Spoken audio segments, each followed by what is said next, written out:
Iraq is looking to rebuild after years of occupation and fighting, and China appears to be reaping the rewards of stability.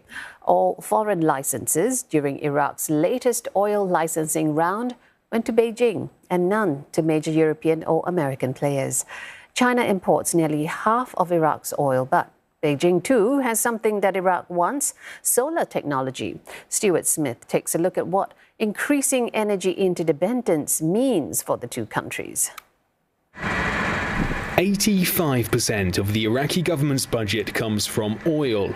To get the stuff out of the ground and turn it into usable currency, Baghdad offers oil companies the right to extract it. Until recent years, European and American oil majors had a significant presence in the country, but in 2024, all new foreign licenses went to Chinese companies. Chinese market is a big market for any producer of oil. So that's why the Iraqi government wants to tighten their relationship with China.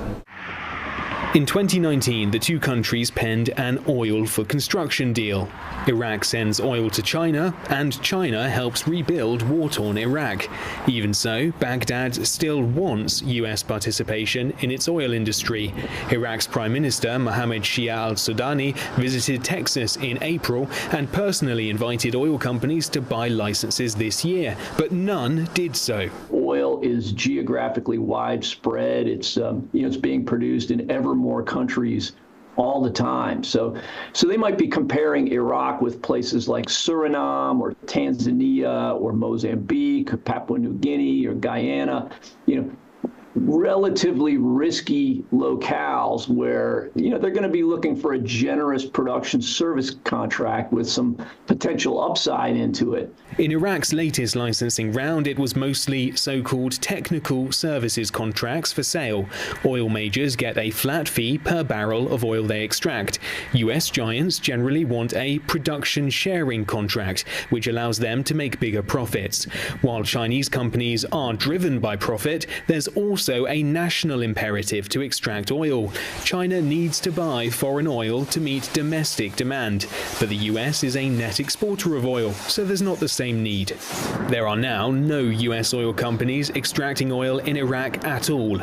In 2023, ExxonMobil followed the lead of other major Western players, Shell and BP, in withdrawing from the country over concerns of government mismanagement, corruption and political instability. It's a situation experts believe Baghdad is not content with. Developing countries are looking for U.S. Oil companies to come in and invest for not just because, they've got strong expertise, in oil, or that, they're good at marketing it. It's also, because it's implied that you're developing a closer relationship with Washington, and that the U.S. government might help you in other ways, including, helping protect your country from an aggressive neighbor. While burning gas and oil provides nearly all of Iraq's electricity now, the future could be quite different. In such a sunny country, solar power is becoming a popular alternative. As summer temperatures climb, power-hungry air conditioners strain to cool homes and shops, triggering frequent power cuts that plague the country for most of the day. It's enough to make the country desperate for an alternative power source. فالمولدة مثلا بعد انقطاع الوطنية حتنقطع لفترة محددة مثلا 10 دقائق ربع ساعة، أما الطاقة الشمسية راح تكون طاقة مستمرة، فالمواطن العراقي حيحس إنه الطاقة مستمرة بدون أي انقطاعات. And this is another way that China, which dominates the world in solar technology, is getting in on the energy game. China is building one of the largest solar farms in Iraq at 750 megawatts, joining Saudi Arabia and France, which also have mega projects that will power millions of homes.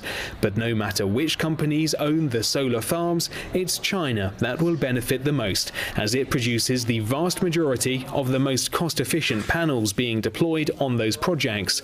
And so, in a country where energy is king, China has set itself up for pole position, as long as the situation here remains stable. Stuart Smith, CNA, Baghdad.